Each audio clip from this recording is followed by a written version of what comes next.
हम class 9 NCERT exemplar जितने भी क्वेश्चन हैं इसका स्टडी करेंगे और ये क्वेश्चन रेलवे एग्जाम के लिए काफ़ी महत्वपूर्ण है।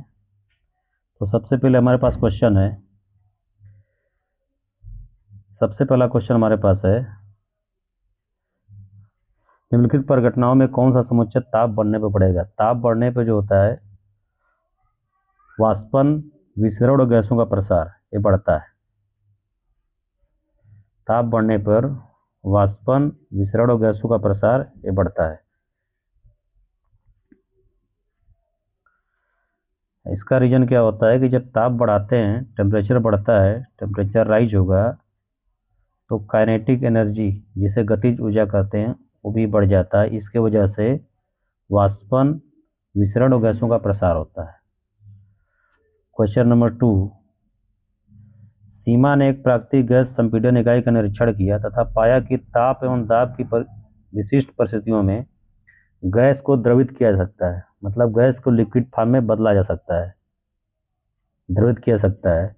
तो अपने अनुभव को मित्रों के साथ बांटते हुए वह भ्रमित हो गई। द्रवण के निम्नलिखित परिस्थितियों में से सही समुच्चयों को पहचानने में उसकी मदद कीजिए। तो जब द्रवण होता है यानी गैस को हम लिक्विड में बदलते हैं, तो इसके लिए हमारे पास होना चाहिए तापमान निम्न होना चाहिए और दाब उच्च होना चाहिए, मतलब टेम्परेचर निम्न होना चाहिए और प्रेशर हाई होना चाहिए, जिससे कोई भी गैस लिक्विड में बदल जाती है। क्वेश्चन नंबर 3, तरल में प्रवाह का अद्वितीय गुण होता है, निम्नलिखित में से कौन सा सही कथन है। तो तरल में प्रवाह का अद्वितीय गुण होता है, तो हमारे पास क्वेश्चन नंबर यहाँ पे जो ऑप्शन है सी, गैस तथा द्रव दोनों तरल की तरह व्यवहार करते हैं। यानी गैस और द्रव, फ्लूइड जो होते हैं ये दोनों लिक्विड की तरह बिहेव करते हैं, लिक्विड की तरह, ये दोनों लिक्विड की तरह बिहेव करते हैं। क्वेश्चन नंबर 4, ग्रीष्म काल में जल को मिट्टी के बर्तन में रखने पर किस परिघटना के कारण ठंडा हो जाता है। तो इसमें कौन सा परिघटना शामिल है, कौन सा इंसिडेंट है। तो हमारे पास जो होता है वाष्पन, क्योंकि जब वाष्पन होता है, वाष्पन होने पे, जब वाष्पन होगा, वाष्पन होने पर जो वाटर होता है, वाटर को वेपराइज होने के लिए हीट चाहिए और हीट अपने आसपास से लेता है, और हीट अपने आसपास से लेता है जिससे कि वहाँ पे हीट आसपास कम हो जाती है, इसलिए ठंडक महसूस होती है हमें। क्वेश्चन नंबर 5, कुछ पदार्थों को उनके कणों के मध्य आकर्षण बलों के बढ़ते हुए क्रम में व्यवस्थित किया गया, इनमें कौन सा सही व्यवस्थित निरूपित करता है। पदार्थों को उनके, तो हमारे पास देखेंगे पदार्थों का आकर्षण बल के आधार पर, इनके मध्य जो आकर्षण बल अट्रैक्शन फोर्स लगता है, इसके आधार पर इसमें व्यवस्थित किया गया है। तो इसमें हमारे पास जो होगा ऑक्सीजन, जल और शर्करा, गैस, लिक्विड और सॉलिड, इस क्रम में व्यवस्थित किया गया है। Question number 6, 25 degree centigrade, 38 degree centigrade, 66 degree centigrade kelvin तापमान में परिवर्तन करने पर क्या होगा। अब हमारे पास एक फार्मूला होता है, केल्विन को यदि हम बदलना है, सेंटीग्रेड को केल्विन बदलना है, तो हमारे पास फार्मूला होता है K = डिग्री सेंटीग्रेड प्लस 273। तो हम इसे बदल लेंगे इससे। तो पहला हमारे पास है तो K हो जाएगा पहले का, फर्स्ट का 25 प्लस 273, इसका हो जाएगा, एक मिनट, तो K = होगा फर्स्ट का, लिखेंगे 25 degree centigrade plus 273 degree centigrade. तो इसको जब जोड़ेंगे हम, जोड़ने पाएगा 538,729, 298 हो गया, एक केल्विन हुआ। तो इसका ऑप्शन हमारे पास हो जा रहा है, जहाँ देखने पे सी लग रहा है, इसे आप सॉल्व कर लीजिएगा इस फार्मूले से। K = फार्मूला हमारे पास है K = डिग्री सेंटीग्रेड प्लस 273। इसमें सी की वैल्यू की जगह हम 25, 38, 66 डाल देंगे, रख देंगे वैल्यू। इसका ऑप्शन होगा हमारे पास ए। तो हमको केल्विन में वैल्यू मिल जाएगी। 7, निम्नलिखित में से सही कथन का चयन कीजिए। तो सही कथन है, ठोस का द्रव अवस्था से गुजरे बिना वाष्प में रूपांतरण वाष्पन कहलाता है। गलत है।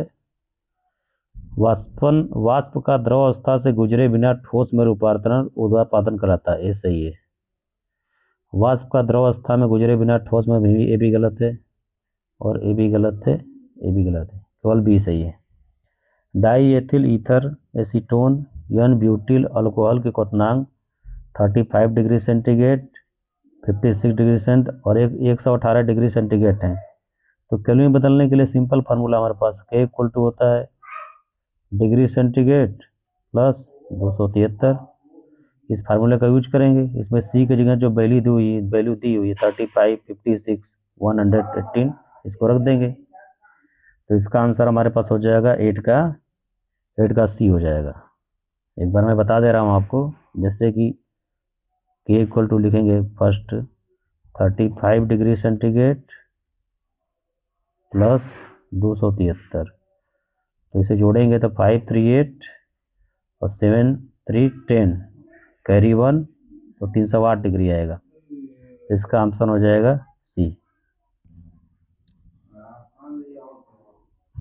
क्वेश्चन नंबर 9, निम्नलिखित में से कौन सी परिस्थिति जल के वाष्पन को वृद्धि करेगी? यानी जल के वाष्पन में वेपोरिजेशन किसकी वजह से बढ़ेगा? तो हमारे पास जल के तापमान में वृद्धि करेंगे, ये सही है। जल के तापमान में कमी, ये गलत है। जल का खुला पृष्ठ क्षेत्रफल 9 का, ये भी नहीं। जल में नमक मिलाना, ये भी नहीं। हमारा ऑप्शन हो जाएगा ये। जल में ताप बढ़ाने से जो होता है वाष्पन बढ़ा, जैसे ताप बढ़ेगा, टेम्परेचर बढ़ेगा, वाष्पन बढ़ जाएगा। क्वेश्चन नंबर 10, निम्नलिखित में से किन परिस्थितियों में हाइड्रोजन गैस के अणुओं के मध्य दूरी बढ़ेगी? कुछ हाइड्रोजन गैस पात्र से रिसाव होने पर, हाइड्रोजन गैस के पात्र का आयतन बढ़ाकर। तो जब गैस रिसाव होगा, यानी हाइड्रोजन निकलेगी बाहर, तो उनके अणुओं के बीच की दूरी बढ़ जाएगी। तो 10 का ऑप्शन हो जाएगा हमारे पास। और दूसरा हमारे पास हाइड्रोजन गैस के पात्र का आयतन बढ़ाकर, ये भी सही है। जब आयतन बढ़ाएंगे तो इसके अणुओं के बीच की दूरी बढ़ जाएगी। तो यहाँ पे हमारे पास ऑप्शन होगा 2 और 3, सी। क्वेश्चन नंबर 11, अब इसमें हम लघु उत्तरीय प्रश्न देखते हैं। किसी विचाराधीन जल के नमूने का क्वथनांक सामान्य ताप पर एवं दाब पर 102 डिग्री सेंटीग्रेड है। क्या जल शुद्ध है? क्या यह जल 0 डिग्री से जमेगा? इसमें देखिए, जब भी जल में अशुद्धि होती है, अशुद्धि मिला देते हैं जल में, अशुद्धि होने से इसका जो बॉइलिंग टेम्परेचर होता है, बॉइलिंग टेम्परेचर होता है, ये बढ़ जाता है। यानी जल जो शुद्ध जल 100 डिग्री सेंटीग्रेड पे बॉयल होता है, वो इससे अधिक तापमान पे बॉयल होगा। इसका मतलब हुआ कि जल क्या है? अशुद्ध है। जल हमारा जो यहाँ पे है अशुद्ध है। और जब अशुद्ध है तो 0 डिग्री पे जमेगा भी नहीं, क्योंकि 0 डिग्री पे शुद्ध जल ही जमता है। अशुद्ध होने की वजह से इसका बॉइलिंग टेम्परेचर बढ़ जाएगा। इसका जो बॉइलिंग टेम्परेचर है, बॉइलिंग टेम्परेचर भी बढ़ेगा, यानी बॉइलिंग टेम्परेचर बढ़ जाएगा। दूसरा, इसका फ्रीजिंग टेम्परेचर भी अधिक रहेगा। मतलब ये है कि शुद्ध जल ही 100 डिग्री सेंटीग्रेड पे उबलता है और 0 डिग्री सेंटीग्रेड पे जमता है। क्वेश्चन नंबर, कोई विद्यार्थी बर्फ तथा जल से भरे एक बीकर को गर्म करता है। वह बीकर की सामग्री के तापमान को समय के फलन के रूप में मापता है। मतलब तापमान बढ़ने पर टेम्परेचर में क्या चेंज होता है, और उसको एक ग्राफ के द्वारा निरूपित किया जाता है। तो कौन सा ग्राफ परिणाम को सही रूप से दर्शाएगा? कौन सा ग्राफ दिखाएगा इसमें?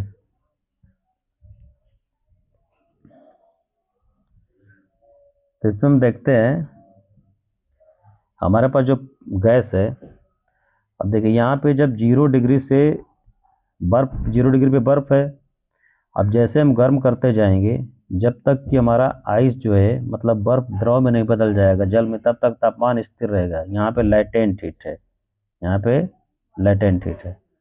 उसके बाद तापमान बढ़ना शुरू करेगा। अब जैसे ही हमारा जो बर्फ है जल में पूरी तरह बदल जाएगा, तो यहाँ से धीरे धीरे उसकी अवस्था फिर बदलेगी, तो यहाँ पे तापमान ये बढ़ना शुरू हो जाएगा। तापमान यहाँ से बढ़ेगा, उसके बाद जब तब तक फिर नहीं बढ़ेगा जब तक कि ये गैस में न बदल जाए। तो हमारा ऑप्शन हो जाएगा डी। 13 नंबर, रिक्त स्थानों की पूर्ति कीजिए। कक्ष तापमान पर एक द्रव के वाष्पन से क्या होता है? वाष्पन से क्या होगा? हमें वाष्पन से होगा शीतलन होगा, कूलिंग होगी, कूलिंग शीतलन होगा, यानी इसे इंग्लिश में कूलिंग कहते हैं। कक्ष के ताप पर ठोस के कणों के मध्य आकर्षण बल गैसीय अवस्था में विद्यमान आकर्षण बलों की तुलना में क्या होते हैं? 13 का बी।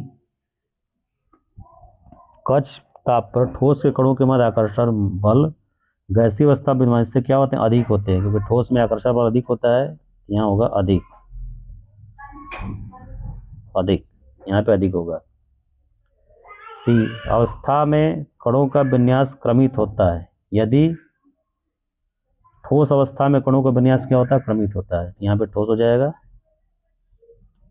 ठोस अवस्था में कणों का विन्यास अधिक होता है, ठोस हो जाएगा यहाँ पे ठोस। उसके बाद यद्यपि गैसीय अवस्था जो होती है इसमें कोई भी क्रम नहीं होता है ठोस के कणों का। गैसीय अवस्था में कोई भी क्रम नहीं होता है। ठोस अवस्था का द्रव अवस्था से गुजरे बिना सीधे गैस में परिवर्तन, यानी इसे जब द्रव में बदले बिना सीधे गैस में परिवर्तन होता है उसे कहते हैं ऊर्ध्वापातन, सब्लिमेशन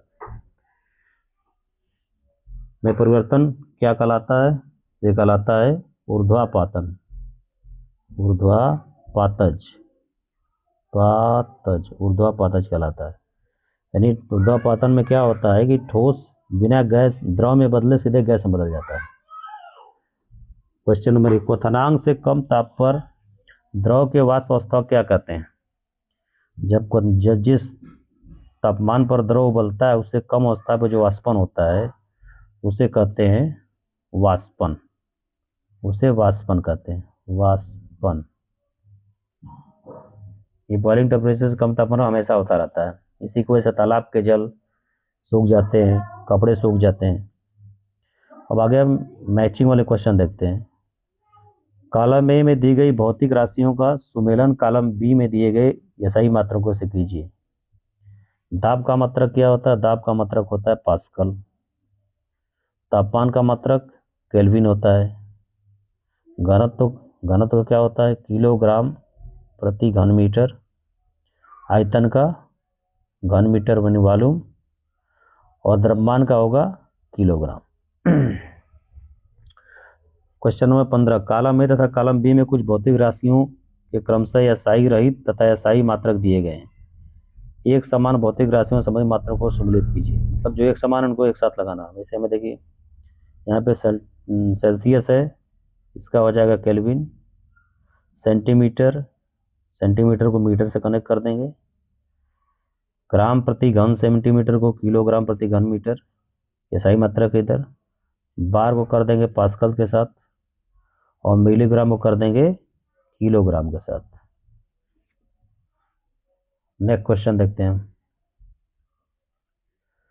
परासरण पर एक विशिष्ट प्रकार का विसरण है। परासरण क्या होता है? परासरण एक विशिष्ट प्रकार का विसरण है। तो परासरण में क्या होता है? देखिए परासरण में क्या होता है कि अर्धपारगम्य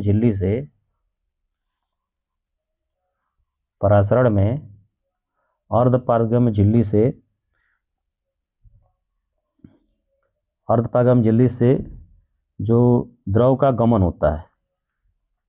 परासरण एक विशेष प्रकार का विसरण है, विशिष्ट प्रकार का विसरण है, जिसमें जो द्रव होते हैं अर्धपारगम्य झिल्ली से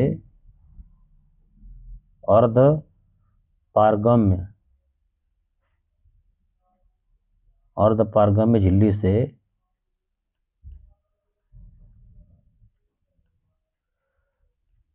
गमन करते हैं। ये अक्सर प्लांट वगैरह में भी होता है। प्लांट में जो जल जाता है वो परासरण की वजह से ही हो पाता है। जो उसके रूट से जाता है, कैसा डिफरेंस होता है, उसकी वजह से रूट से होके उसके तने तक और पत्तियों तक पहुंच पाता है। क्वेश्चन नंबर 17,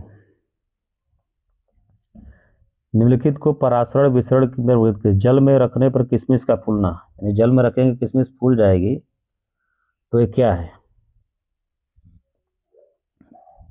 किशमिश फूल जाएगी, इसका मतलब किशमिश के अंदर जल चला जाएगा। ये हो गया परासरण।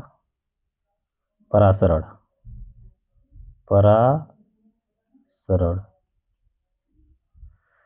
छींकने पर वायरस का फैलना, यानी छींकेंगे तो वायरस फैलेगा। तो क्या है? छींकने पर वायरस फैलने का से क्या होता है? विसरण होता है, फैलता है, विसरण होता है, विसरण। नमक के संपर्क में आने पे केंचुओं का मरना, यानी नमक के संपर्क में आने पे केंचुआ मर जाता है, ये क्या होता है? परासरण होता है इससे। परासरण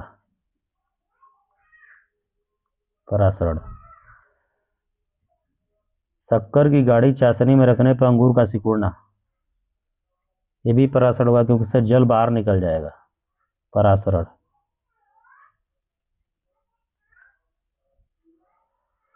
लवण में अचार का परीक्षण, लवण में अचार का परीक्षण क्यों करते हैं? लवण में अचार का परीक्षण क्यों करते हैं? ये परासरण की वजह से होता है। परासरण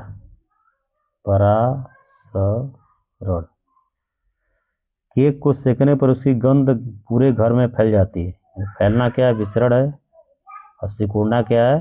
परासरण है। श्वसन के दौरान जल में घुलित ऑक्सीजन का जलीय प्राणियों द्वारा उपयोग, यानी श्वसन जो होता है उसमें जल में जो प्राणी रहते हैं वो कैसे ऑक्सीजन का यूज करते हैं, तो ये विसरण होता है। ये विसरण की वजह से करते हैं, विसरण। एक बार मैं फिर से क्लियर कर दे रहा हूं, ये जो ऑप्शन ए है ये परासरण है, परासरण यानी पी। ऑप्शन बी विसरण, वी। और ऑप्शन सी परासरण, ऑप्शन डी परासरण, ऑप्शन ई परासरण, ऑप्शन एफ विसरण, और ऑप्शन जी विसरण। ये हैं इसके आंसर। अब क्वेश्चन नंबर 18 देखते हैं। बर्फ के रूप में जल शीतलन प्रभाव रखता है, जबकि भाप के रूप में जल गंभीर जलन कर सकता है। अब इसका रीजन क्या होता है? क्योंकि बर्फ पिघलते समय गुप्त उष्मा लेता है। बर्फ जो होता है पिघलते समय गुप्त उष्मा लेता है, लैटेंट हीट लेता है, लैटेंट हीट लेता है, इसलिए ठंडक देता है। बर्फ जब पिघलेगी तो गुप्त उष्मा लगेगी, तभी उसका अवस्था बदलेगा, स्टेट बदलेगा, इसलिए क्या होती है? कूलिंग महसूस होती है, कूलिंग, ठंडक। लेकिन गैस में गुप्त उष्मा अधिक होती है। जो भाप होती है, भाप में गुप्त उष्मा अधिक होती है। भाप में गुप्त उष्मा बहुत ज्यादा होती है, इसलिए वो हमको जला देता है।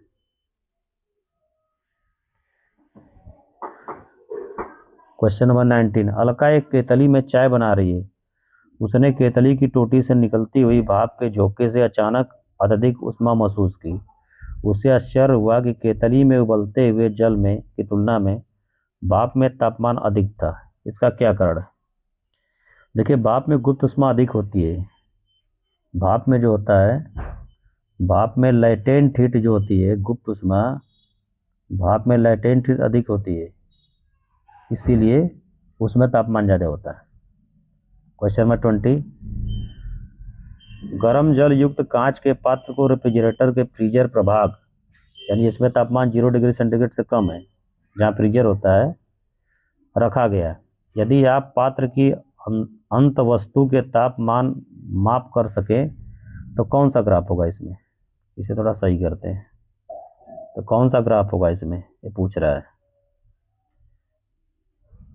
क्वेश्चन नंबर 20, कौन सा ग्राफ होगा इसमें? देखिए, सबसे पहले जब हम पानी रखते हैं तो वह 0 डिग्री सेंटीग्रेड पे होता है। यहाँ पे 0 डिग्री सेंटीग्रेड पे होता है।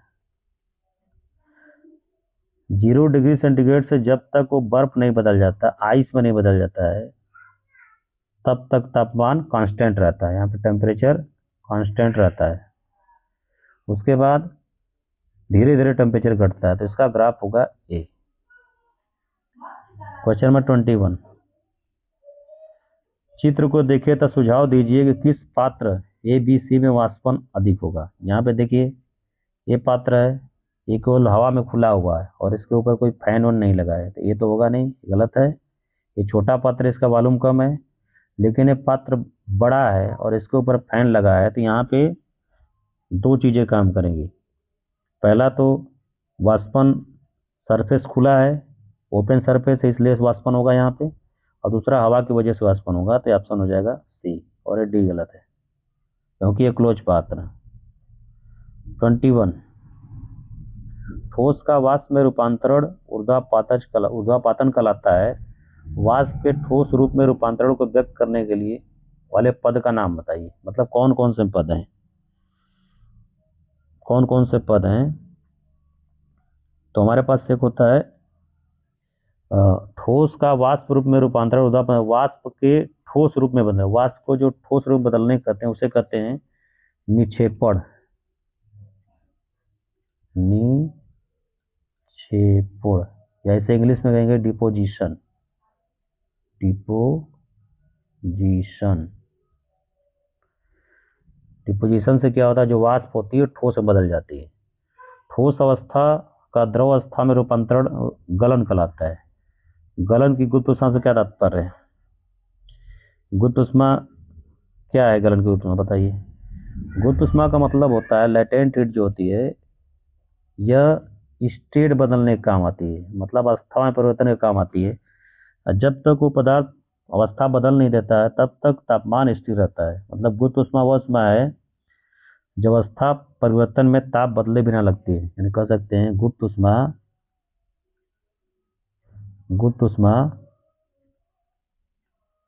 अवस्था परिवर्तन में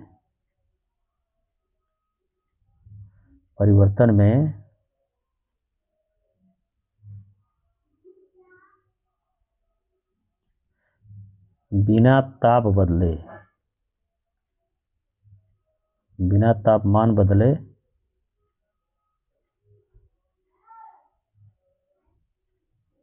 लगती है। गुरुत्व ऊष्मा ताप नहीं बढ़ा सकती, केवल ये अवस्था बदलने का काम आती है। मतलब अगर सॉलिड है तो लिक्विड में हो जाएगा, लिक्विड है तो गैस में या वेपर में बदल जाएगा। क्वेश्चन नंबर, अब आगे देखते हैं दीर्घ उत्तरी प्रश्न। आपके अध्यापक द्वारा आपको नैप्थलीन तथा अमोनियम क्लोराइड का मिश्रण दिया गया, इनको पृथक करने की विधि बताइए। तो इसको पृथक करने के लिए हमारे पास जो विधि है, इस विधि का नाम है ऊर्ध्वापातन विधि। क्यों? देखिए, जो ऊर्ध्वापातन होगा, ऊर्ध्वापातन से क्या होगा, सब्लिमेशन की जो अमोनियम क्लोराइड है ये भाप बन के ऊपर जाके इकट्ठा हो जाएगा, जहाँ रोकेंगे उसे, ये मतलब सीधे भाप बन जाएगा और नेपथलीन अलग हो जाएगा इससे।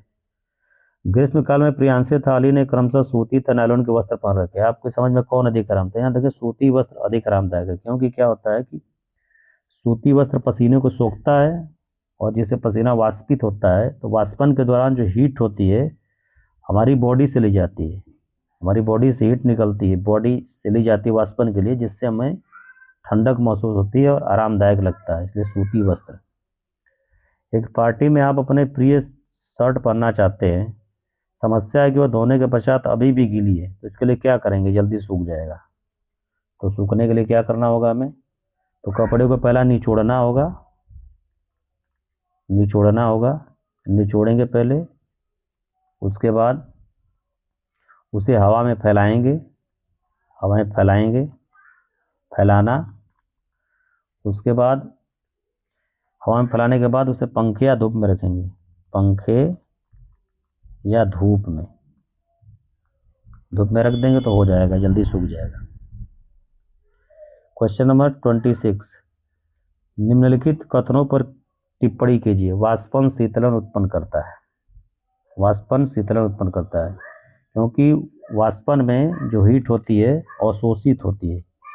हीट मतलब उष्मा जो होती है वो अवशोषित होती है, अवशोषित होती है, हीट अवशोषित होती है, इसीलिए वाष्पन से शीतलन उत्पन्न होता है। आर्द्रता बढ़ने पर एक जलीय विलयन के वाष्पन की दर क्यों बढ़ जाती है? क्योंकि देखिए जब आर्द्रता बढ़ जाती है तो हवा में जो वाष्प की मात्रा बढ़ जाती है, वाष्प की मात्रा बढ़ जाती है। जब वाष्प की मात्रा बढ़ जाती है तो और जल हवा के अंदर अवशोषित मतलब नहीं हो पाता है, इसलिए वाष्पन की दर घट जाती है। स्पंज यद्यपि संपीड है फिर भी ठोस है। देखिए स्पंज ठोस होने का मतलब इसका आकार बना रहता है, इसका शेप जो होता है, आकार होता है। भले स्पंज में छोटे छोटे छिद्र हैं लेकिन फिर भी इसका आकार निश्चित होता है, इसलिए ठोस है। गलनांक तथा क्वथनांक पर किसी पदार्थ का ताप स्थिर क्यों रहता है? गलनांक उष्मा, क्योंकि इसमें जो उष्मा होती है वो गुप्त उष्मा होती है, गुप्त उष्मा, लेटेंट हीट होती है, जो अवस्था बदलने के काम आती है, अवस्था बदलने के काम आती है, अवस्था बदलने के काम आती है।